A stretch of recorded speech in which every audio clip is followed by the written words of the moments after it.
میرے حضور نے ارشاد فرمایا ہر شے کا ایک دل ہوتا ہے اور قرآن مجید کا دل سورہ یاسین ہے. جس نے ایک مرتبہ سورہ یاسین کی تلاوت کی اللہ 10 مرتبہ قرآن پڑھنے کا ثواب عطا کرے. تو اپنی صبح کا آغاز سورہ یاسین سے کیا کریں. کچھ وقت نہیں لگتا، نماز فجر کے بعد اشراق تک سورہ یاسین پڑھ لیا کریں. سورہ یاسین اگر آپ پڑھ کے اپنے دن کا آغاز کرتے ہیں آپ کا سارا دن خیر سے گزرے گا. اس دن اگر کاروبار کریں گے تو برکت ہوگی، اس دن کسی کام کو جائیں گے تو رحمت ہوگی، اس دن بہت ساری بیماریوں سے، آفات و بلیات ارضیہ و سماویہ سے، دشمنوں کے حسد سے، مبغضین کے بغض سے بچے رہیں گے، لوگوں کے شر سے، حادثات سے محفوظ رہیں گے. تو اپنے دن کا آغاز سورہ یاسین سے کریں اور کتنا بڑا اجر ہے. آپ ایک سال میں بھی شاید 10 قرآن مجید نہ ختم کر سکیں اور سورہ یاسین پڑھیں تو 10 مرتبہ قرآن مجید پڑھنے کا ثواب نصیب ہوگا. رسول کریم نے ارشاد فرمایا اِنَّ سورۃً فی القرآن 30 آیہ، قرآن مجید میں ایک سورت ہے جس کی 30 آیات ہیں. اگر کوئی شخص اس کی تلاوت کرتا ہے تو وہ سورت پڑھنے والے کی شفاعت کرتی ہے اور اتنی بار شفاعت کرتی ہے کہ اس کو بخشوا کے چھوڑتی ہے. وہ سورت کون سی ہے؟ وَهِيَ تَبَارَكَ الَّذِي بِيَدِهِ الْمُلْكُ. یہ سورۃ الملک ہے، 30 آیتیں ہیں. جو شخص اس کی تلاوت کرے یہ اتنی بار سفارش اللہ کی بارگاہ میں کرتی ہے کہ اپنے پڑھنے والے کو بخشوا کے چھوڑتی ہے. تو اپنے دن کا آغاز سورہ یاسین سے کریں اور اپنی شب کا آغاز سورہ ملک سے کریں. سونے سے پہلے سورہ ملک کی تلاوت ضرور کر لیں تو انشاءاللہ اس سے رات برکت سے گزرے گی، آفات و بلیات سے بچے رہیں گے، اور سب سے بڑی بات کہ اللہ تعالیٰ جل شانہ غفران و رحمت سے مالا مال فرما دے. حضرت شداد بن اوس رضی اللہ تعالیٰ عنہ فرماتے ہیں کہ ہم حضور کی خدمت میں بیٹھے ہوئے تھے. فقال، تو آقا کریم علیہ الصلوۃ والسلام نے بیٹھے بیٹھے ارشاد فرمایا تمہارے اندر کوئی اجنبی شخص تو نہیں؟ تمہارے اندر کوئی غیر تو نہیں؟ خاص ہی ہو نا، یعنی کوئی اہل کتاب سے تو نہیں؟ میں نے کہا حضور کوئی نہیں، سارے اپنے ہیں. تو آقا کریم علیہ الصلوۃ والسلام نے فرمایا اچھا دروازے کو کنڈی لگا دو. پھر فرمایا ہاتھ کھڑے کرو اور کہو لا الہ الا اللہ. سارے اپنے ہو؟ سارے اپنے ہیں. کوئی غیر تو نہیں؟ نہیں. کنڈی لگا دو، لگ گئی کنڈی. کب ہاتھ کھڑے کرو اور کہو لا الہ الا اللہ. اب اگلی بات سنو. اللہ کے محبوب نے فرمایا الحمدللہ، تمام خوبیاں اللہ کے لیے. اے اللہ تیری تعریفیں ہیں، تو نے مجھے حق کے ساتھ اس کلمے کے ساتھ مبعوث کیا، تو نے وعدہ کیا ہے، مجھے حکم دیا اس کلمے کی تبلیغ کا، اس کے پیغام کی نشر و توزیع کا، اس کلمے کے نور کو ایک ایک سینے میں اتارنے کا. مالک میں نے وہ اتارا اور میں نے اس پیغام کو پہنچایا. مالک پھر تو نے اس کلمے کے حاملین کے لیے جنت کا وعدہ بھی کیا ہے اور تو وعدے بھی سچے کرتا ہے، تیرا وعدہ جھوٹا نہیں ہوتا، تو وعدے پورے کرتا ہے. اللہ اکبر. یہ حضور نے ارشاد فرمایا. ثم قال، پھر اللہ کے محبوب نے فرمایا بشارت ہو، اللہ نے تمہیں معاف کر دیا، اللہ نے تمہاری خطائیں معاف کر دی، اللہ نے تمہارے گناہ بخش دیے. تو صحابہ کو اللہ کے محبوب نے بشارت دی. ایک اور روایت سنی حضرت ابو ہریرہ رضی اللہ تعالیٰ عنہ سے، جس نے ایک دن میں 100 مرتبہ سبحان اللہ و بحمدہ پڑھا. کتنی مرتبہ؟ 100 مرتبہ. کیا پڑھا؟ سبحان اللہ و بحمدہ. فرمایا کہ اس کے گناہ سمندر کی جھاگ کے برابر بھی ہوں تو اللہ معاف فرما دے گا. تو یہ اپنے وظائف میں شامل کر لیجئے سبحان اللہ و بحمدہ. اور حدیث بخاری ہے، بلکہ بخاری کی سب سے آخری روایت ہے کہ 2 کلمے ایسے ہیں جو اللہ کو محبوب ہیں اور زبان پر مشکل نہیں، زبان پر بڑے آسان ہیں، اور جب میزان پہ رکھے جائیں گے تو پلڑے کو جھکا دیں گے، بڑے بھاری ہیں میزان پہ. وہ 2 کلمے یہی ہیں سبحان اللہ و بحمدہ سبحان اللہ العظیم. تو اگر اس کو 100 مرتبہ روزانہ پڑھے تو سمندر کی جھاگ کے برابر بھی گناہ ہو تو اللہ معاف فرما دیتا ہے. آج کی اس نشست میں کچھ باتیں آپ کے گوش گزار کی جائیں گی. یہ 36 آیات پر مشتمل قرآن مجید کی مکی صورت ہے، اور مکہ المکرمہ میں سب سے آخر میں جو صورت نازل ہوئی وہ یہی صورت تھی. اس کے بعد حضور مدینہ ہجرت فرما گئے، اور اہل مدینہ کو نزول قرآن کا جو مکہ میں سب سے آخر میں جو تحفہ پہنچا تھا وہ سورۃ المطففین کی صورت میں تھا۔ مدینے کے لوگ جب حضور تشریف لے گئے تو وہ ناپ تول میں کمی بیشی کرتے تھے، تو حضور علیہ السلام نے جا کے جب اس صورت کی تلاوت کی تو انہوں نے ناپ تول کی کمی کو چھوڑ دیا۔ امام قرطبی الجامع لاحکام القرآن کے اندر لکھتے ہیں کہ اس دن سے لے کر آج تک اہل مدینہ نے کبھی بھی ناپ تول میں کمی نہیں کی ہے۔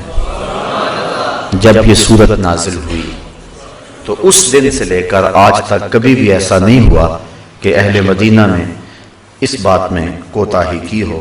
تو یہ ابو جہینہ ایک شخص تھا جس کا نام عمر تھا، اس کے پاس 2 سا تھے، پیمانے 2 تھے، ایک سے مال لیتا تھا اور ایک سے دیتا تھا۔ جس سے وہ لیتا تھا وہ پورا تھا، اور جس سے پھر آگے دیتا تھا اس میں کمی اس نے کی ہوئی تھی۔ تو اللہ تعالیٰ جل شانہ نے یہ صورت نازل فرمائی کہ ویل للمطففین، خرابی ہے کم تولنے والوں کے لیے، الذین اذا اکتالوا علی الناس یستوفون، وہ جب اوروں سے ماپ لیں تو پورا لے، وَإِذَا قَالُوهُمْ أَوْ وَزَنُوهُمْ يُخْسِرُونَ، اور جب انہیں ماپ تول کر دیں تو کم کر دیں۔ یہ چونکہ یہودی یہاں آباد تھے اور ان میں یہ بہت زیادہ کوتاہی پائی جاتی تھی، اور ان کی دیکھا دیکھی جو باقی لوگ تھے وہ بھی اس کو عیب نہیں سمجھتے تھے۔ جب کوئی گناہ معاشرے کے اندر بہت زیادہ پھیل جاتا ہے تو بعض اوقات ایسا ہوتا ہے کہ معاشرے کے لوگ اس گناہ کو بھی گناہ نہیں سمجھتے، اس برائی کو بھی فن قرار دے دیتے ہیں۔ جس طرح کہ موجودہ تجارت کے اندر کئی ایسی قباحتیں موجود ہیں جس کو لوگ سمجھداری اور دانائی اور فن اور اس کام کا اسلوب قرار دیتے ہیں، جبکہ وہ شریعت کے ضابطوں کے بالکل برعکس چیزیں ہیں۔ تو اس دور کے اندر یہ کمی بیشی ناپ تول کے اندر اس حد تک بڑھ گئی تھی کہ انہوں نے اس کو فن قرار دے دیا ہوا تھا۔ لیکن جب قرآن مجید کی یہ صورت نازل ہوئی تو اس وقت سے لے کر آج تک اہل مدینہ نے ناپ تول میں کمی بیشی نہیں کی ہے۔ ویسے صحابہ کی عادت تھی، مزاج تھا صحابہ کا، جب وہ 10 آیتیں تلاوت کرتے تھے تو اگلی 10 آیتیں تب تلاوت کرتے تھے جب پہلی 10 پہ عمل کر لیتے تھے۔ یہ ان کا مزاج تھا، اور مدینہ شریف میں جو جو قرآن اترتا گیا مزاج میں راسخ ہوتا گیا۔ امام سمہودی نے وفاء الوفا میں لکھا ہے، حضرت عائشہ صدیقہ رضی اللہ تعالی عنہ سے مروی روایت فرماتی ہیں کہ اللہ کے جتنے بھی شہر ہیں یہ تلواروں سے فتح ہوئے، لیکن مدینہ قرآن سے فتح ہوا تھا۔ تو ان کی یہ خصلت بد تھی کہ وہ ناپ تول میں کمی کرتے تھے، تو فرمایا ویل للمطففین، کم تولنے والوں کے لیے خرابی ہے۔ ویسے ویل جہنم کی ایک وادی بھی ہے، ان کو اس وادی کا کہا گیا کہ تمہارے لیے وہ وادی ہے جو ناپ تول میں کمی کرتے ہیں، جب لوگوں سے لیتے ہیں تو پورا لیتے ہیں، اور جب لوگوں کو دیتے ہیں تو اس میں کمی کرتے ہیں۔ اور ایک روایت حضرت عبداللہ ابن عباس رضی اللہ تعالیٰ عنہ سے مروی ہے کہ جب کسی قوم میں عہد توڑنے کی عادت پڑ جاتی تو اللہ تعالیٰ ان پر ان کے دشمن کو مسلط کر دیتا ہے، جس کو وہ پسند نہیں کرتے وہ ان کے اوپر مسلط کر دیا جاتا ہے۔ اس وقت پوری دنیا کے اوپر مسلم امہ جس جبر اور ظلم کی چکی میں پس رہی ہے، اور جو ہمارے حالات ہیں، اور وہ ناپاک بوٹ جن کی چاپ اب وطن کے شمالی علاقوں میں گونج رہی ہے، تو ہم اس حوالے سے دیکھیں کہ ہماری عہد شکنی کا نتیجہ تو نہیں ہے۔ اور یہ حضرت عبداللہ ابن عباس نے حضور سے اس حدیث کو روایت کیا کہ جب کوئی قوم 5 کام کرتی ہے تو 5 عذاب ان کے اوپر مسلط ہوتے ہیں، 5 کے بدلے میں 5 چیزیں ان کے اوپر مسلط ہوتی ہیں۔ جب کوئی قوم عہد کو توڑ دیتی ہے تو پھر ان کے اوپر دشمن مسلط کر دیا جاتا ہے۔ وعدہ خلافی، عہد کو توڑنا، کیا ہمارے مزاج میں راسخ نہیں ہو چکا ہے، اس کی تو ہم پرواہ ہی نہیں کرتے ہیں۔ جبکہ اللہ کے محبوب علیہ السلام نے ایک شخص سے عہد کر لیا کہ میں یہیں کھڑا ہوں تمہارے آنے تک، تو وہ بھول گیا، لیکن حضور کھڑے ہیں، 3 دن تک وہیں کھڑے رہے، اور جب 3 دن کے بعد وہ پلٹ کے آیا تو اس نے حضور کو دیکھا تو سخت شرمسار ہوا اور نادم ہوا۔ صرف نماز کے لیے اور قضاء حاجت کے لیے جاتے تھے، پھر آگے وہیں کھڑے ہو جاتے کہ میں نے وعدہ کیا ہوا تیرے آنے تک کھڑا رہوں گا۔ تو جب وہ آیا تو حضور نے فرمایا یار تو نے بڑی مشقت میں ڈال دیا مجھے، صرف اتنی بات کہی، تو نے مجھے بڑی مشقت میں ڈال دیا۔ تو وہیں کھڑے ہیں، عہد کیا ہے اور پھر عہد کو توڑا نہیں ہے، اور اس کے لیے 3 دن تک وہیں کھڑے رہے۔ میں اور آپ ذرا اس حدیث کی روشنی میں اپنے وعدے، اپنے عہد اور لوگوں کے ساتھ ہم نے جو وعدے کیے، جس شخص کو بھی پوچھے نا کاروبار جو کرتا ہے، جناب کیا حال ہے کاروبار کا، وہ کہتا ہے جو پیسے لے لیتا پھر وہ دینے کا نام ہی نہیں لیتا، وہ تو دعا کرتا ہے کہ ہم ماری جائیں۔ اور بالخصوص وعدے کے حوالے سے تو کوئی شخص بھی وعدے پہ اس دور کے اندر کوئی شاذ و نادر شخص ہوگا جو وعدے پہ پورا اترنے کا مزاج رکھتا ہے۔ میں یہ نہیں کہتا کہ ہیں نہیں، لوگ ہیں آج بھی، لیکن بہت تھوڑی تعداد رہ گئی۔ تو جب عہد کوئی قوم توڑتی ہے تو اس کی سزا کیا ملتی ہے کہ دشمن ان کے اوپر مسلط کر دیے جاتے ہیں۔ دوسری بات، جب کوئی اللہ کے نازل کردہ احکام کے بغیر کسی اور حکم سے فیصلے کرتے ہیں تو ان کے اوپر فقر مسلط کر دیا جاتا ہے۔ اللہ تعالیٰ نے جو ہمارے لیے ضابطہ دیا ہے اس سے ہٹ کر اگر ہم کوئی اور راستہ اختیار کریں گے تو فقر و فاقہ مسلط کر دیا جائے گا۔ دولت کی کثرت کے باوجود بھی فقر اور فاقہ موجود رہے گا۔ وَمَا ظَهَرَتِ الْفَاحِشَةُ فِيهِمْ إِلَّا ظَهَرَ فِيهِ الطَّاعُونُ، اور جب کسی قوم کے اندر فحش اور بے حیائی پیدا ہو جائے گی تو اس کے اندر طاعون جیسی بیماریاں جنم لیں گی۔ ایسی بیماریاں جو لا علاج ہوں گی وہ جنم لیتی رہیں گی۔ اور جب کسی قوم کے اندر ناپ تول میں کمی آ جاتی ہے تو زمین کے جو سبزے ہیں اللہ تعالیٰ ان کو روک لیتا ہے، اور جب کوئی قوم زکوٰۃ دینا چھوڑ دیتی ہے تو اللہ تعالیٰ ان سے بارش کو روک لیتا ہے۔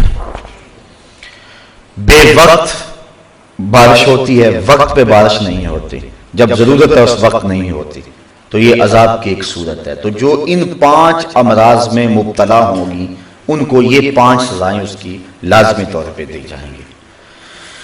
تو ناپ تول میں کمی اللہ کی رحمتوں سے بندے کو محروم کرتی ہے۔ اور مدینہ شریف پہنچتے ہی سب سے پہلا حکم جو سنایا وہ یہ تھا، چونکہ مدینے کی ریاست کا آغاز حضور نے کیا تھا اور دنیا کے اوپر جو ہے یہ پہلی باقاعدہ نظریاتی ریاست تھی، اور جس ریاست کے اندر معاملات کی صحت سے معاشرت کی صحت کو برقرار رکھنا تھا، اس لیے اگر دیانت اور صداقت کسی قوم میں پائی جائے تو اس قوم کے اندر بہتری آ جاتی، اور ظلم پایا جائے تو بہتری نہیں آتی۔ بلکہ ایک عربی کا مقولہ ہے کہ الملک یدوم بالکفر ولا یدوم بالظلم، ملک جو ہیں وہ کفر سے تو قائم رہ سکتے ہیں، ظلم سے قائم نہیں رہ سکتے ہیں۔ تو آج ہمارے ہاں ظلم پورے عروج پہ ہے، تو اللہ تعالیٰ نے ان لوگوں کی مذمت فرمائی جو ناپ تول میں کمی کرتے ہیں، جب لوگوں کو دیتے ہیں تو اس سے کم دیتے ہیں، اور جب لوگوں سے لیتے ہیں تو پورا لیتے ہیں۔ الا یظن اولئک انہم مبعوثون، کیا ان کو گمان نہیں کہ انہیں قیامت کے دن اٹھایا جانا ہے؟ لیوم عظیم، ایک عظمت والے دن کے لیے۔ یعنی یہ عقیدہ اگر ہو تو پھر انسان ناپ تول میں کمی نہیں کر سکتا۔ جہاں کوئی پولیس کوئی ایجنسی نہیں پہنچ سکتی وہاں یہ عقیدہ پہنچتا ہے۔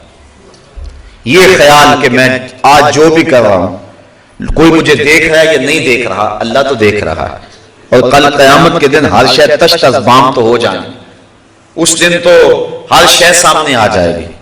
یوم تبلی السرائر فما لہ من قوۃ ولا ناصر، سورہ طارق کے اندر فرمایا اس دن سارے راز کھول کے سامنے رکھ دیے جائیں گے، پھر کوئی مدد کرنے والا مدد نہیں کر سکے گا، کوئی پردہ پوشی اس دن پھر نہیں ہوگی، اس دن ہر شے کھل کے سامنے آ جائے گی، جس دن چہروں سے نقاب ادھیڑ دیے جائیں گے اور جب لوگ پہنا کر دیے جائیں گے اور ہر شے کھل کے سامنے آ جائے گی. اس دن یوم تبلی السرائر، سرائر سر کی جمع راز کی، جس دن سارے راز کھول دیے جائیں گے. تو اس دن تو کوئی پوشیدگی نہیں ہوگی. تو یہ عقیدہ کہ اس دن میں اپنے رب کے روبرو حاضر ہوں گا، ایک دن ہوگا جو 50,000 سال پر مشتمل ہوگا. اس دن ہر شے سامنے آ جائے گی. الا یظن اولئک انہم مبعوثون، کیا وہ یہ نہیں جانتے، انہیں یہ گمان نہیں ہے کہ اپنے رب کے حضور انہوں نے حاضر ہونا ہے. لیوم عظیم، عظمت والے دن کے لیے انہوں نے اپنے رب کے حضور آنا ہے. یوم یقوم الناس لرب العالمین، جس دن لوگ اپنے رب کے حضور حاضر ہوں گے، کھڑے ہوں گے. یوم، جس دن، یقوم الناس، لوگ کھڑے ہوں گے، لرب العالمین، اپنے تمام جہانوں کے رب کے حضور. کتنی دیر کھڑے رہیں گے؟ بعض نے کہا کہ 300 سال کھڑے ہوں گے. جب رب کا سامنا ہوگا 300 سال تک کھڑے رہیں گے. بعض نے کہا کہ 1000 سال تک اپنے رب کے سامنے کھڑے رہیں گے. حضرت سری سکتی رضی اللہ تعالیٰ عنہ فرماتے ہیں میں تو اس بات سے ڈرتا ہوں کہ اپنے رب کا سامنا کیسے کروں گا، کیسے اپنے رب کا سامنا کروں گا. تو یہ دن ہوگا جس دن ہر شخص کو اپنے رب کے حضور کھڑا ہونا پڑے گا. یوم یقوم الناس لرب العالمین، اس دن ہر شخص اپنے رب کے حضور کھڑا ہوگا. اور کوئی 1000 سال تک، کوئی 300 سال تک، کوئی 100 سال تک. یہ مختلف روایتیں ہیں، لوگوں کی مختلف حالتیں ہو سکتی ہیں. لیکن جس کے اعمال کا سلسلہ ستھرا ہوا، جو تنہائی میں اپنے رب سے ڈرتا رہا، جس نے خلوت کے اندر اپنے نفس کا محاسبہ کیا، تو قیامت کے دن جو وہ اپنے رب کے ہاں کھڑا ہوگا تو ایسے ہی اسے لگے گا جس طرح فرض نماز پڑھنے کے لیے کھڑا ہو گیا اور سلام بھی پھیر دیا. بس اتنا وقت لگے گا اور 300 سال گزر جائیں گے، 100 سال گزر جائیں گے، 1000 سال گزر جائیں گے، اور اتنا وقت لگے گا جیسے فرض نماز پڑھی ہے. اور جس کے کندھے پر بوجھ ہوا، ندامت کا احساس ہوا، اس کے لیے 100 سال بھی بھاری ہو جائیں گے. اس کے لیے تو ایک لمحہ قیامت ہوگا. وہ کیا اقبال نے کہا تھا، مہینے وصل کے گھڑیوں کی صورت اڑتے جاتے ہیں، مگر گھڑیاں جدائی کی گزرتی ہیں مہینوں میں. جو وصل کے لمحے ہیں وہ تو یوں ہی گزر جائیں گے. 300 سال بندہ کھڑا ہوگا، لگے گا فرض پڑے اور بس وہ جلوہ ہٹ بھی گیا ہے، 300 سال گزر گئے ہوں گے. تو جو مومن ہوگا، جس کو دیدار سے فرحت مل رہی ہوگی، جو لذت میں ہوگا، جو سرور و نشاط میں ہوگا، اس کے لیے لمبی مسافت کس طرح گزر جائے گی. جس طرح کیا آتا ہے کہ جب مومن قبر میں جاتا ہے اور کافر قبر میں جاتا ہے، فرق ہے. کافر کے لیے تو بن گئی مصیبت قبر میں، قیامت کب آئے اور وہ عذاب سہ رہا ہے. اور مومن کے لیے ایسے ہوتا ہے کہ اچانک اسے ایک خوبصورت عورت نظر آتی ہے جس کے گلے کے اندر موتیوں کا ہار ہوتا ہے، اور یہ اس ہار کی طرف ہاتھ بڑھاتا ہے اور ہاتھ ٹوٹ جاتا ہے اور وہ موتی بکھر جاتے ہیں اور یہ موتی چننے میں لگ جاتا ہے. اتنے میں قیامت بھی آ جاتی ہے. یعنی اس کی قبر کی ساری زندگی جو کہ صدیوں پر مشتمل ہے، تھوڑے لمحوں میں یوں بیت جائے گی. اور اسی طرح جو اللہ کے حضور لوگ کھڑے ہوں گے تو 300 سال، 1000 سال یا 100 سال، بہرحال جتنا بھی طویل عرصہ ہوگا، جو اس کے دیدار کے طالب ہوں گے، جن کا کھاتا صاف ہوگا، جن کو نیکیوں کا نور نصیب ہو چکا ہوگا، جن کی آنکھ میں شوق دیدار ہوگا، تو اتنی لمبی مسافت 2 لمحوں میں گزر جائے گی. اور جس نے اپنے کندھوں پہ ندامتوں کے بوجھ رکھے ہوئے ہوں گے اور جس نے گناہوں کا وزن اکٹھا کر لیا ہوگا، اس کے لیے تو ایک گھڑی بھی مشکل ہوگی. اور چاہے جائے کہ اس کو 300 سال یا 1000 سال اپنے رب کا سامنا کرنا پڑے گا. تو بڑا سخت دن ہوگا اور اس دن لوگ اللہ کے حضور ضرور کھڑے کر دیے جائیں گے. اللہ اکبر.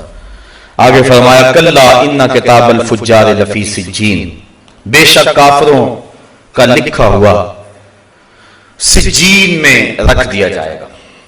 جو ہم کر رہے ہیں نیکیاں یا بدیاں وہ لکھی جا رہی ہیں. قیامت کے دن بندے کے نامہ اعمال اس کے ہاتھ میں دیے جائیں گے.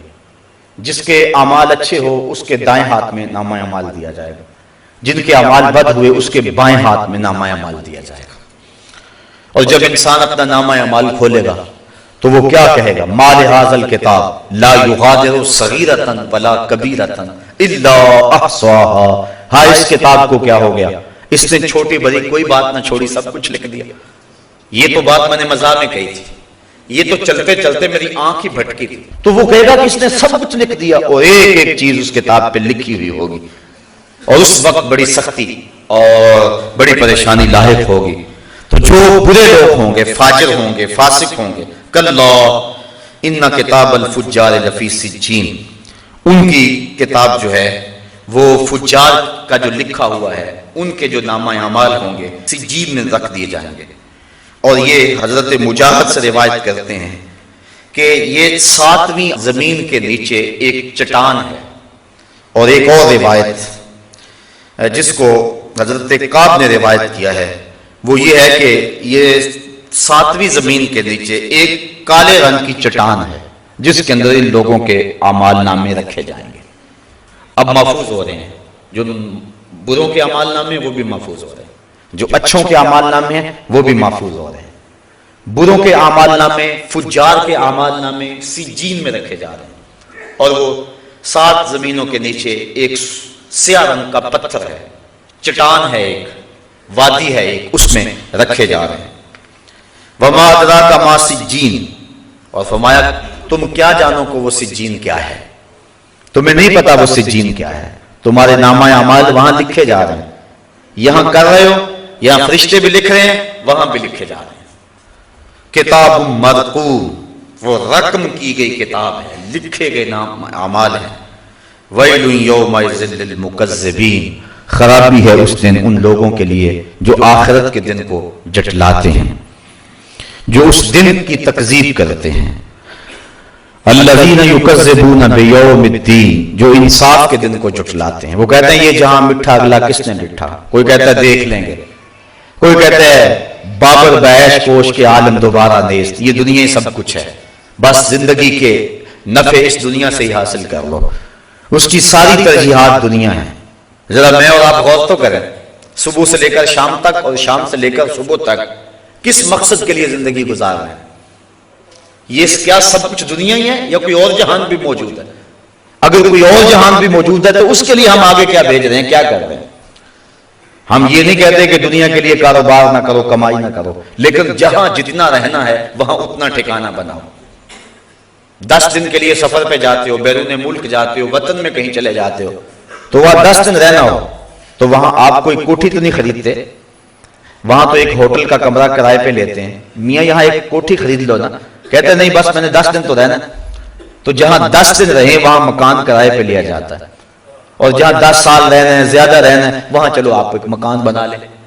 اور جہاں ہمیشہ ہی رہنا ہے، زندگی کا خاتمہ ہی نہیں ہے، نقطہ انجام ہی نہیں ہے، زندگی ختم ہی نہیں ہونی ہے، تو کبھی سوچا اس کے لیے کیا بنایا؟ اس کے لیے یا ایھا الذین آمنوا اتقوا اللہ ولتنظر نفس ما قدمت لغد. اللہ فرماتا ہے ایمان والو اللہ سے ڈر جاؤ اور ہر جان یہ سوچے اس نے آنے والے کل کے لیے آگے کیا بھیجا. دنیا کا تو تمہیں پتا ہے، اتنی ہماری جائیداد ہے، اتنی پراپرٹی ہے، اتنی دولت ہمارے پاس بینکوں میں موجود ہے، اتنی ہماری مالیت کا مکان ہے، یہ کوٹھی اتنی مالیت کی ہے، زیورات ہمارے پاس جو ہے وہ اتنی مالیت کی ہے، یہ تو سارا حساب ہے ہمیں. لیکن کبھی یہ بھی سوچا کہ آخرت میں کیا بھیج چکے ہیں؟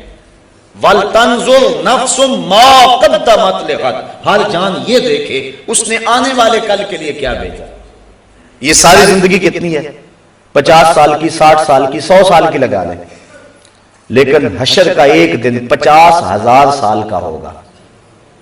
50 سال کا نہیں، 100 سال کا بھی نہیں، 50,000 سال کا ایک دن ہوگا، پہلا دن. اور اس کے بعد پھر موت کو مینڈے کی شکل میں لا کے ذبح کر دیا جائے گا. موت کو بھی موت آ گئی. اب ایسی زندگی جو کبھی ختم نہیں ہوگی، اس زندگی کو برباد کر لیں اور اس زندگی کو سنوار لیں، اس سے بڑی نادانی اور کیا ہو سکتی ہے؟ کوشش تو ہو دونوں زندگیاں سنور جائیں. ربنا آتنا فی الدنیا حسنۃ وفی الآخرۃ حسنۃ، یہ بھی ٹھیک ہو جائے وہ بھی ٹھیک ہو جائے. لیکن اگر دونوں میں ایک کو ترجیح دینا پڑے تو اس ابدی اور سرمدی زندگی کو ترجیح دیں. تو کہا کہ اس دن کو جھٹلا دیا.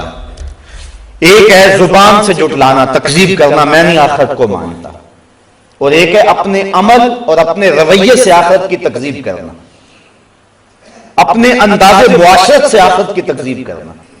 میں اور آپ دیکھیں ہمارا جس طرح کا رویہ ہے زندگی گزارنے کا، کیا ہمارا عمل، ہمارا کردار، ہمارے شب و روز، ہماری زندگی کے لیل و نہار آخرت کی تکذیب نہیں کر رہے ہیں؟ جو کچھ ہے اس دنیا کے لیے، یہ آخرت کے لیے ہم نے کیا آگے بھیجا، اور آخرت کے حوالے سے ہماری تگ و تاز کیا ہے، ہماری فکر کیا ہے، ہماری جد و جہد کیا ہے؟ پچھلے دن ایک فوتگی ہو گئی، تو قبر میں تدفین کر کے شام کا وقت تھا، جب واپس پلٹے تو میں اپنے گھر میں آ بیٹھ کر کے سوچنے لگا، اس شخص سے تعلق تھا تو عشاء کی نماز کے بعد نیند نہیں آ رہی تھی، تو کافی دیر تک مغفرت کی دعا میں مشغول رہا۔ جب پچھلا پہر ہوا تو میرے دل میں ایک بات آئی، اور مجھے 2-3 دن تک اس بات نے تڑپائے رکھا۔ میں نے کہا بیٹے نے انٹرویو دینا ہونا تو اس کو انٹرویو پہ بھیج کے ماں باپ مصلے بھی بچھاتے ہیں، اور ماں باپ دعائیں بھی کرواتے ہیں، اور ہمیں بھی فون کرتے ہیں، لیکن اس کے ماں باپ نے مجھے فون نہیں کیا کہ بیٹا سخت انٹرویو اب اس سے لیا جائے گا تو جناب دعا کرنا۔ یعنی ہماری آخرت کے معاملے میں جو ترجیح ہے وہ نہیں رہی ہے۔ بیٹا یا بیٹی یا عزیز قبر میں اتر جائے تو اس کے بارے میں ہم وہ فکر مند نہیں ہوتے جو اس کے دنیا کے معاملات کے اندر ہماری فکر مندی ہوتی ہے۔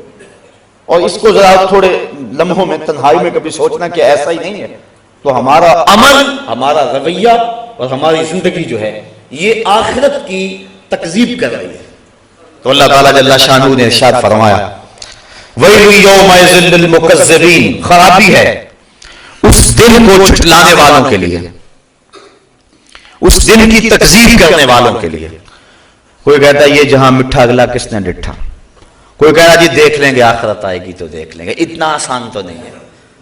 ایک شخص کہتا ہے جی جہنم میں گئے بھی تو ایک جھٹکا لگے گا، ایک بس غوطہ لگے گا اور آ جائیں گے۔ فما اصبرهم علی النار، لوگوں کا آگ پر کتنا حوصلہ ہے۔ حضور علیہ السلام تشریف فرما تھے کہ اچانک ایک دھماکے کی آواز آئی۔ فرمایا صحابہ جانتے ہو یہ آواز کیسی ہے؟ کہا اللہ و رسولہ عالم، اللہ اور اس کا رسول خوب جانتا ہے۔ فرمایا 70 سال قبل ایک پتھر جہنم میں پھینکا گیا تھا، اب یہ اس کے پیندے میں گرا ہے، یہ گرنے کی آواز ہے۔ تو 70 سال کی گہرائی ہے جہنم میں، اگر ایک ہوتا بھی لگا تو 140 سال تو لگ جائیں گے، تو کتنا حوصلہ ہے۔ فما اصبرهم علی النار، اللہ قرآن میں کہتا ہے لوگوں کا کتنا حوصلہ ہے آگ پر، کتنی دلیری اور کتنی ہمت ہے آگ پر۔ کوئی کچھ بول رہا ہے، کوئی کچھ بول رہا ہے۔ دنیا میں تو تھوڑی سی تکلیف آ جائے تو دن کو تارے نظر آ جائیں، اور دنیا کی تکلیفیں آخرت کی تکلیفوں کے مقابلے میں حیثیت ہی کیا رکھتی ہیں۔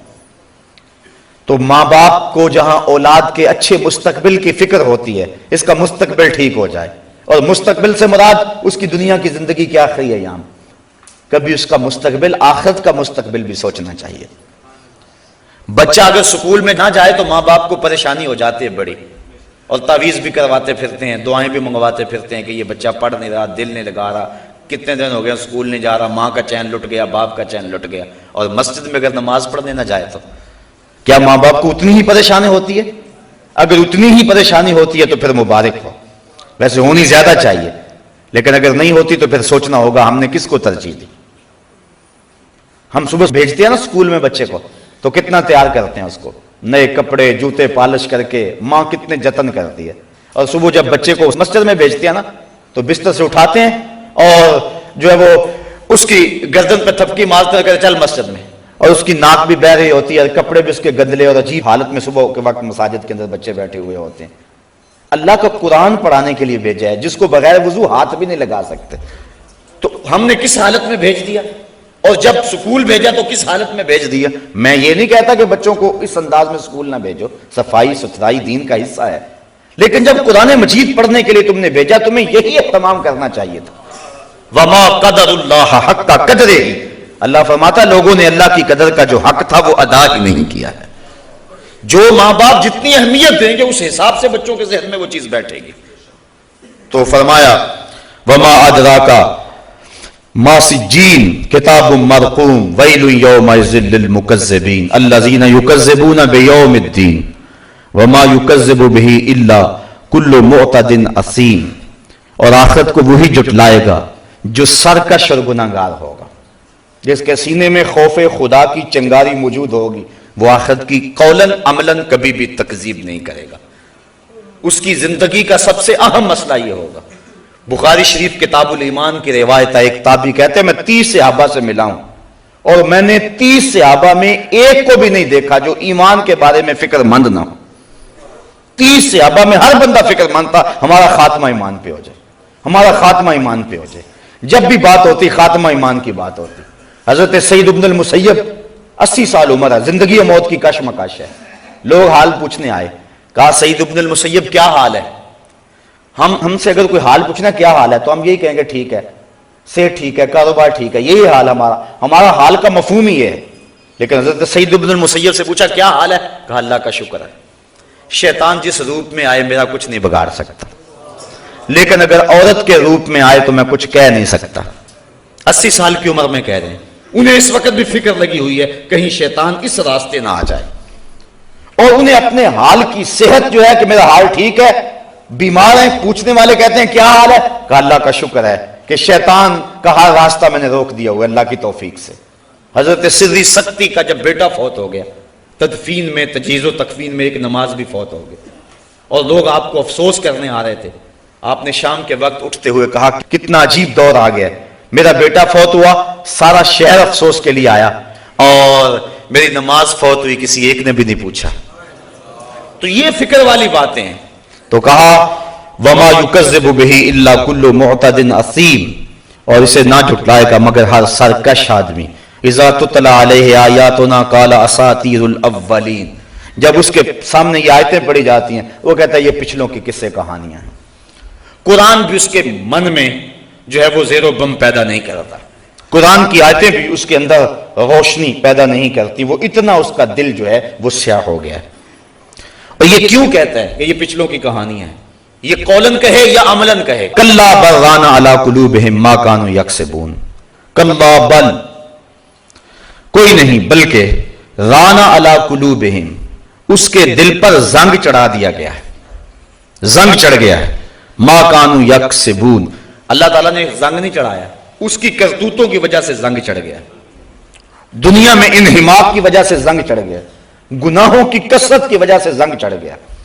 اور ایک حدیث میں آتا ہے جب کوئی شخص گناہ کرتا ہے تو اس کے دل کے اوپر ایک سیاہ نقطہ پڑتا ہے، اگر وہ توبہ کر لے دل صاف ہو جاتا ہے، لیکن اگر وہ توبہ نہیں کرتا گناہ پہ پھر گناہ کرتا ہے تو ایک نقطہ اور ساتھ لگ جاتا ہے، پھر گناہ کرتا ہے تیسرا نقطہ لگ جاتا ہے، حتیٰ کہ اس کا پورا دل سیاہ ہو جاتا ہے۔ اور جب پورا دل سیاہ ہو جائے تو پھر کوئی نیا گناہ کا نقطہ لگنے سے اسے محسوس ہی نہیں ہوتا۔ چٹا لباس ہو، ایک بھی کالا داغ لگ جائے تو پریشانی ہوتی ہے، اور جب سارا لباس ہی داغ داغ ہو جائے تو پھر کوئی نیا داغ اس کو محسوس ہی نہیں ہوگا۔ اور دوسری مثال سے یوں سمجھایا گیا، فرمایا کہ جب کوئی شخص گناہ کرتا ہے تو اس کے دل کے برتن میں سوئی کے ناکے کے برابر سوراخ ہو جاتا ہے، اور اگر وہ توبہ کرتا ہے تو وہ بند ہو جاتا ہے، اور نہیں تو پھر اس کے ساتھ تھوڑا سا اور سوراخ بڑھ جاتا ہے، حتیٰ کہ گناہ کرتا رہتا ہے اور سوراخ ہوتے رہتے ہیں۔ پھر اس کے دل کی مثال غربال کی طرح ہو جاتی ہے، غربال کہتے ہیں چھاننی کو، جس کے پورے پیندے کے اندر سوراخ ہوتے ہیں۔ جب اس کا دل چھاننی بن جاتا ہے تو قرآن کی آیتیں ہوں، احادیث رسول ہوں، نصیحت کرنے والوں کی نصیحت ہو، کچھ بھی ہو، اٹھتے ہوئے جنازے ہوں، پھیلی ہوئی قبریں ہوں، عبرت کے ہزاروں نشان ہوں، لیکن جس طرح چھاننی کے اندر جتنا مرضی پانی ڈالو ایک قطرہ بھی نہیں ٹھہرتا، اس کے دل کے اندر کوئی شے بھی نہیں ٹھہرتی۔ سارا قرآن بھی پڑھ کے سنا دو اس کو ایک قطرہ بھی نصیب نہیں ہوتا، کیونکہ اس کا دل چھاننی کی طرح ہو جاتا ہے اور اس کے دل میں کوئی شے نہیں ٹھہرتی۔ یا تو اس چادر کی طرح ہو جاتا ہے جس کے اوپر سیاہیاں ہی مل دی جائیں، اب کوئی نئی سیاہی پریشانی کا باعث نہیں ہوگی۔ ہم جب پیدا ہوئے تھے تو ہم ناپاک پیدا نہیں ہوئے تھے، ہمارا دل پاک تھا، گناہ کا کوئی داغ ہمارے ضمیر پہ نہیں تھا۔ نفس پلیت پلیت چا کیتا اسی آپ پلیت تا ناسے، یعنی نفس نے میں پلیت کیا، ہم خود پلیت تو نہیں تھے۔ میاں صاحب فرماتے ہیں چٹی چادر عملہ والی تے داغ نہ لامی جنیاں، پھر نہ آکھیں حشر دہاڑے حال ربا کی بنے۔ یہ سفید چادر ہے، اس کے اوپر اگر گناہ کا داغ لگتا چلا جائے گا دل سیاہ ہو جائے گا، اور جب دل سیاہ ہو گیا تو پھر حق اور باطل کی تمیز نہیں رہے گی۔ امام غزالی نے احیاء کے اندر ایک روایت نقل کی ہے کہ جب کوئی شخص گناہ کرتا ہے اور وہ مومن ہے تو اس کی کیفیت ایسے ہوتی ہے جس طرح پہاڑ کے نیچے آ گیا، ابھی گر نہ جائے اور یہ کچلا نہ جائے، اور جلدی جلدی وہ توبہ کرتا ہے، بے چین ہو جاتا ہے، مضطرب ہو جاتا ہے۔ گناہ کر گیا، نماز چھٹ گئی، گناہ ہو گیا، کسی کا دل دکھا بیٹھا، اذیت دے بیٹھا، کسی کو کوئی ملاوٹ حرام کی کر بیٹھا، کوئی مسئلہ بن گیا، بس اس کا دل بے چین ہے، بے تاب ہے۔ یہ مومن کی شان ہے۔ اور منافق کی یہ کیفیت ہے، جب گناہ کرتا ہے تو سمجھتا ہے کہ بدن کے اوپر مکھی بیٹھی تھی اور میں نے اس کو اڑا دیا۔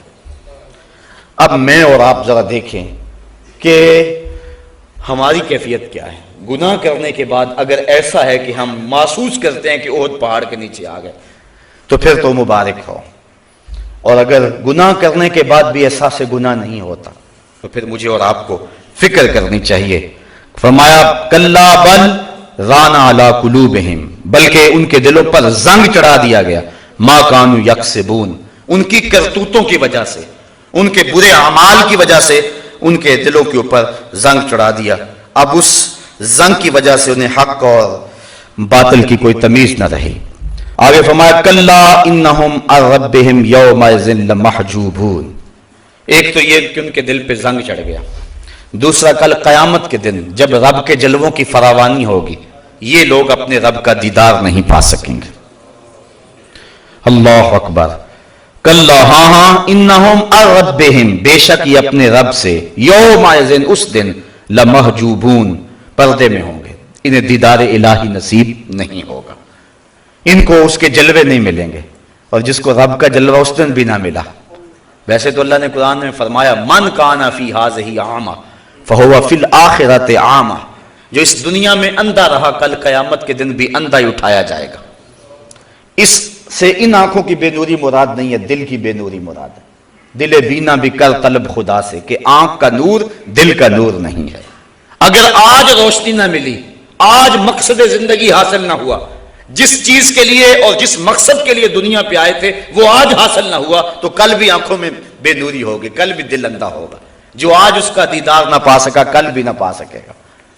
تو اس دن وہ اپنے رب سے پردے میں ہوں گے، حجاب میں ہوں گے، لمحجوبون، انہیں اپنے رب کا دیدار نصیب نہیں ہوگا۔ اللہ اکبر۔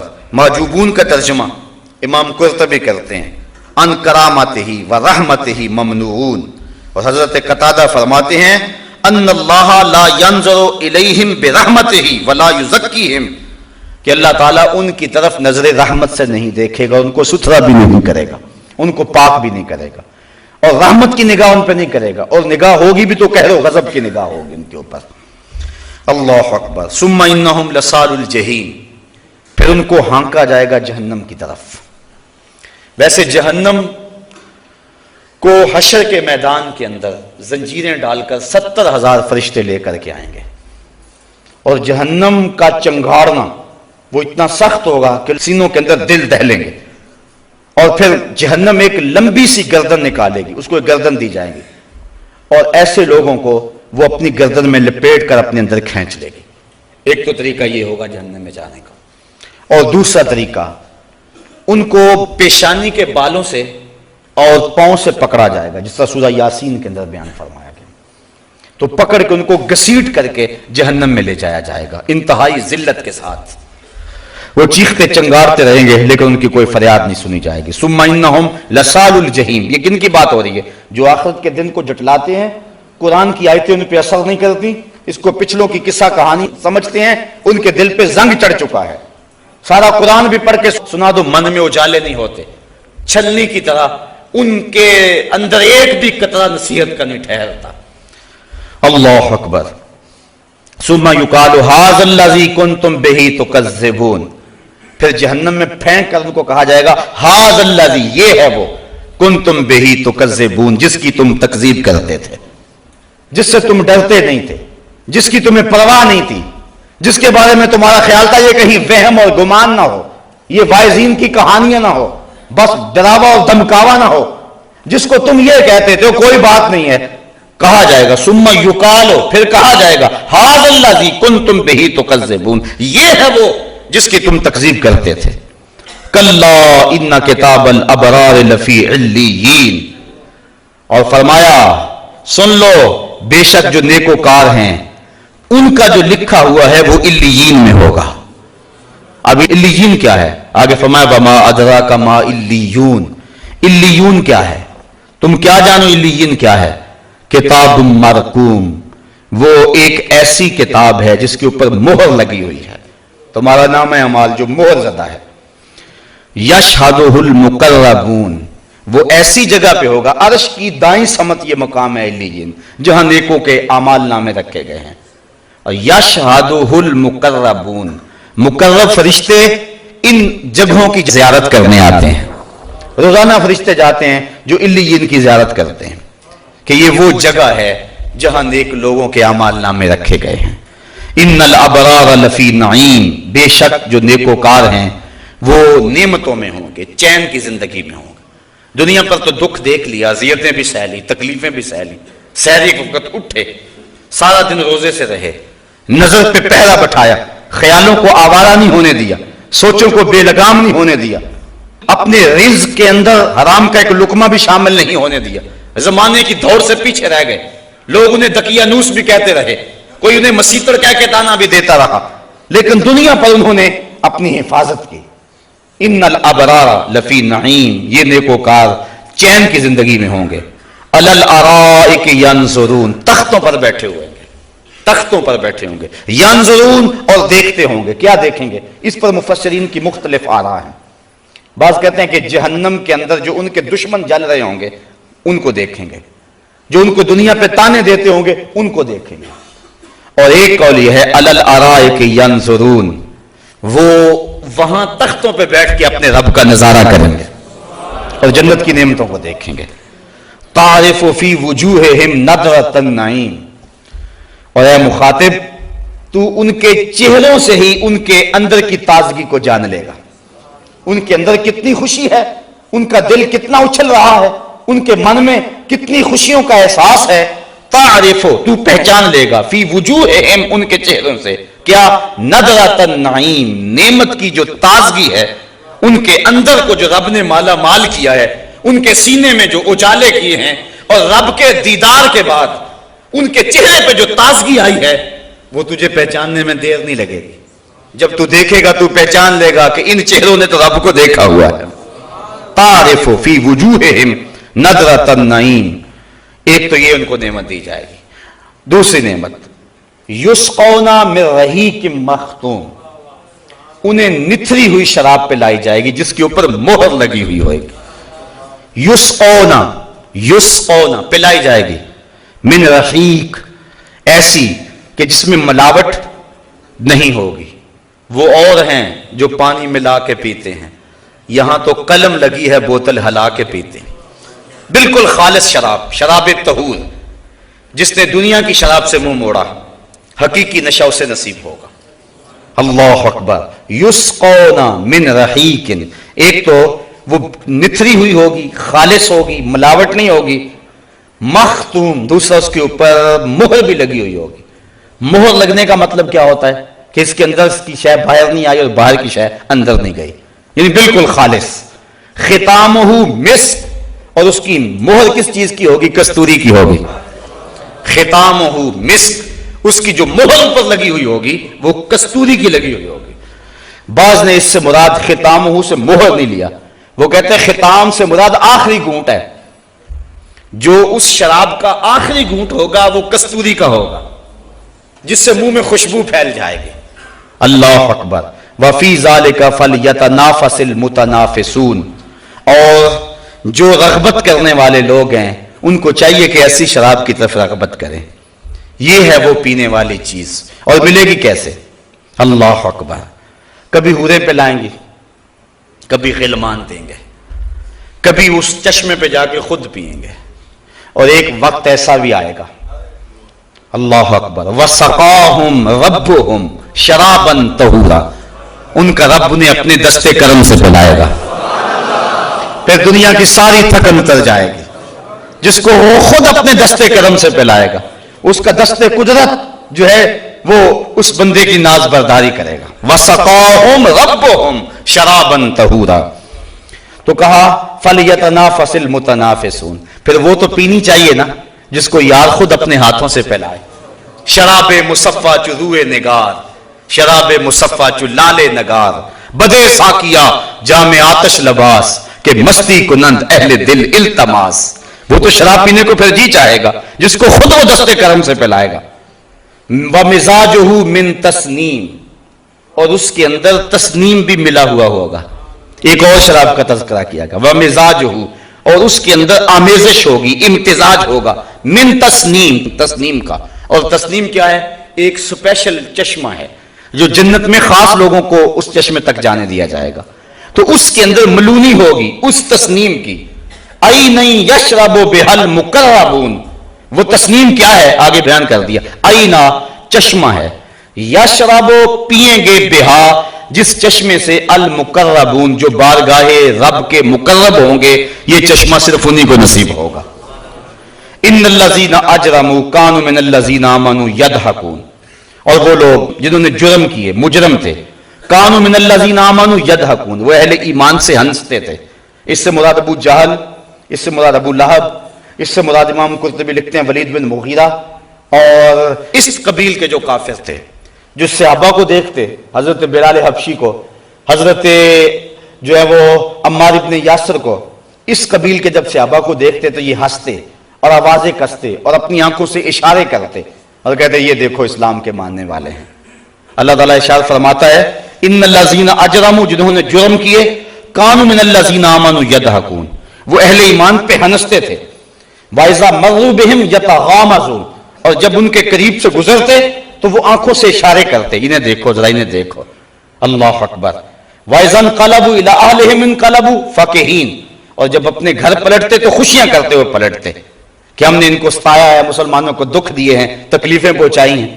امیہ بن خلف نے کیا کچھ نہیں کیا تھا، تپتے ہوئے کوئلوں پہ حضرت بلال حبشی کو لٹایا، کبھی گلے میں رسی ڈال کر اوباشوں کے ہاتھوں میں دے دیا، اسے گھسیٹو مکے کے بازاروں میں، کبھی نوکیلے پتھروں پر آپ کو رکھا اور اوپر سے آپ کو کھینچا، کبھی کچھ کیا، لیکن بلال بھی مسکرا کے کہتے تھے تو ترش روح ہو کے گالی ہزار دے، یہ وہ نشہ ہی نہیں جسے ترشی اتار دے، تو جو کرنا ہے کر۔ کسی نے کہا بلال تجھے سنگریزوں پہ کھینچ رہے ہیں اور پتھروں پہ تجھے لٹا رہے ہیں اور ریت پہ تجھے گھسیٹ رہے ہیں، کوئلوں پہ تجھے ڈال رہے ہیں، اور تم عجیب آدمی ہو، آگے سے مسکراتے ہو۔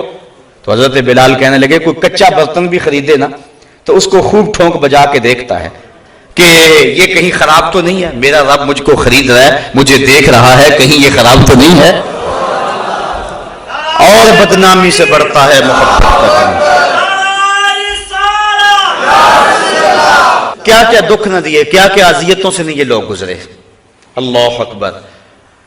ایسا بھی ہوا کہ ایک کی دونوں ٹانگوں کو اونٹوں کی پچھلی ٹانگوں سے باندھ دیا گیا، دونوں ٹانگیں مخالف سمت اونٹ کھڑے ہیں اور ٹانگوں کو باندھ دیا گیا، اور اونٹوں کو پھر دوڑنے کے لیے کہا گیا۔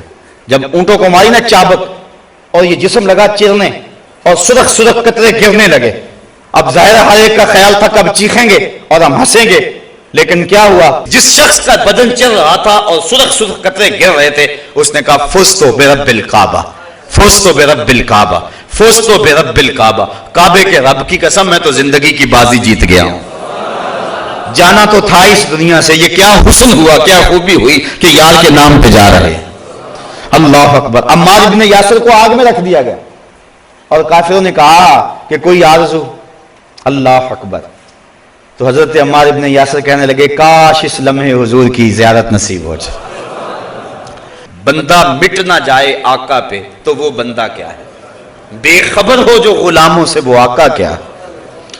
دور طیبہ سے جب بھی میں تڑپا کبھی ان کو حالات کی سب خبر ہو گئے۔ حضرت عمار ابن یاسر کی آنکھوں میں آنسو آ گئے، ابھی حضور نہیں پہنچے، اور ان کو پکڑ کے آگ میں ڈال دیا گیا۔ کافر سمجھے ڈر گیا، تپتے ہوئے کوئلوں پہ آگ میں جانا اتنا آسان کام تو نہیں ہے، آدمی کہہ تو لیتا ہے لیکن جب عملاً اس مرحلے پہ پہنچتا ہے پھر پتا چلتا ہے کتنا مشکل کام ہے۔ جب حضرت عمار ابن یاسر کو آگ میں ڈالا جانا آنکھوں میں آنسو آ گئے، کافر سمجھے ڈر گیا ہے، کہا منحرف ہوتا ہے تجھے چھوڑ دیں، کہا تم کچھ اور سمجھے ہو، میں کسی اور کے لیے رو رہا ہوں۔ پھنسی جو دام میں بلبل تو لگی یوں کہنے، پھنسی جو دام میں بلبل تو لگی یوں کہنے، کرے گا قتل گر کیا ہے تو نے اسیر مجھے، کباب شمع کے شعلہ پہ کیجئے اے سیاد، کہ شکل گل نظر آئے دم اخیر مجھے. تھوڑا سا مشکل نہ ہو جائے. بلبل کو پکڑ لیا تھا نا شکاری نے, تو بلبل نے کہا کہ تو مجھے چھوڑے گا تو نہیں, نہ میں تجھے کہتی ہوں مجھے چھوڑ دے, تو میرا کباب تو تیار کرے گا, لیکن میری ایک آرزو ہے, جب میرا کباب تیار کرے مجھے کچی آگ پہ نہیں بھوننا, مجھے جلتے ہوئے شعلے پر میرا کباب تیار کرنا ہے. کیوں؟ اس لیے کہ میں بلبل ہوں, اور بلبل کی زندگی کا محبوب ترین چیز پھول ہے, اور پھول تو اب ہے نہیں, تو جب جلتا ہوا شعلہ سامنے آتا ہے تو لگتا پھول ہی ہے. تو مجھے جب روح نکل رہی ہو تو دم آخر رخ یار تو سامنے ہو. پھنسی جو دام میں بلبل تو لگی یوں کہنے, کرے گا قتل گر کیا ہے تو نے اسیر مجھے, کباب شمع کے شعلہ پہ کیجئے اے صیاد, کہ شکل گل نظر آئے دم اخیر مجھے. کہا میں اس آگ سے تو نہیں رو رہا, میں تو تڑپ رہا ہوں, شکل گل نظر آئے دم اخیر مجھے. بس یہ تڑپ تھی کہ حضور تشریف لے آئے, اور کافروں نے پکڑ کے حضرت عمار ابن یاسر کو اتنی دیر میں پھر آگ میں رکھ دیا. تو حضور آگے بڑھے اور حضرت عمار ابن یاسر کے سر پہ ہاتھ رکھ دیا اور فرمایا یا نارو کونی بردم و سلامن علی عمار ابن یاسر کما کنت علی ابراہیم. اے آگ جس طرح ابراہیم پہ ٹھنڈی ہوئی تھی آج میرے عمار پہ بھی ٹھنڈی ہو جا. اور حضور نے فرمایا صبرن آل یاسر موعدکم الجنہ, آل یاسر صبر کرو, اللہ نے تم سے جنت کا وعدہ کیا ہوا. تو یہ تھوڑے دکھ تو نہیں سہے تھے, تھوڑی تکلیفیں تو نہیں سہی تھی, تانے دیتے, ان کے اوپر تھوک جاتے اور ان کو برا بھلا کہتے, بلکہ حضور کو کہتے ان لوگوں کو اٹھاؤ اپنے پاس سے, پھر ہم تمہاری بات سنیں گے. تو یہ اہل ایمان پر ہنستے تھے, ان الذین اجرموا کانوا من الذین آمنوا یضحکون, ان پر ہنستے تھے. واذا مروا بہم یتغامزون, اور جب ان کے قریب سے گزرتے تو آپس میں آنکھوں سے اشارے کرتے تھے. واذا انقلبوا الی اہلہم انقلبوا فکہین, اور جب اپنے گھروں کو پلٹتے تو خوشیاں مناتے کہ ہم نے ستایا ہے, آج بلال کو دکھ دیے ہیں. وَإِذَا رَأَوْهُمْ قَالُوا إِنَّ هَؤُلَاءِ لَضَالُّونَ, جب مسلمانوں کو دیکھتے کہتے یہ گمراہ لوگ ہیں, یہ بہکے ہوئے لوگ ہیں. وہ کہتے تھے کہ یہ سابی ہو گئے, انہوں نے دین کو چھوڑ دیا ہوا ہے, یہ گمراہ لوگ ہیں, یہ بہکے ہوئے لوگ ہیں. بہکے ہوئے لوگ ہدایت پر گامزن لوگوں کو بہکے ہوئے کہتے. وَمَا أُرْسِلُوا عَلَيْهِمْ حَافِظُونَ, حالانکہ ہم نے ان کو ان پر نگہبان بنا کر تو نہیں بھیجا تھا. فَالْيَوْمَ الَّذِينَ آمَنُوا مِنَ الْكُفَّارِ يَضْحَكُونَ, آج یہ ایمان والے ان کو دیکھ کے ہنس رہے, کل وہ ہنستے تھے آج یہ ہنسیں گے. عَلَى الْأَرَائِكِ يَنظُرُونَ, تختوں پر بیٹھ کر دیکھتے ہیں. هَلْ صُبِّبَ الْكُفَّارُ مَا كَانُوا يَفْعَلُونَ, کیوں کچھ بدلہ ملا کافروں کو اپنے کرتوتوں کا, جو وہ کہتے تھے آج انہیں مزہ آ گیا کہ کیا کہتے تھے. تو اہل حق ہی کامیاب اور بامراد ہوں گے, اور اہل باطل رسوا کر دیے جائیں گے. اللہ مجھے آپ کو اپنی رحمتوں اور کرم نوازیوں کا حصار دے. وآخر دعوانا ان الحمد للہ رب العالمین.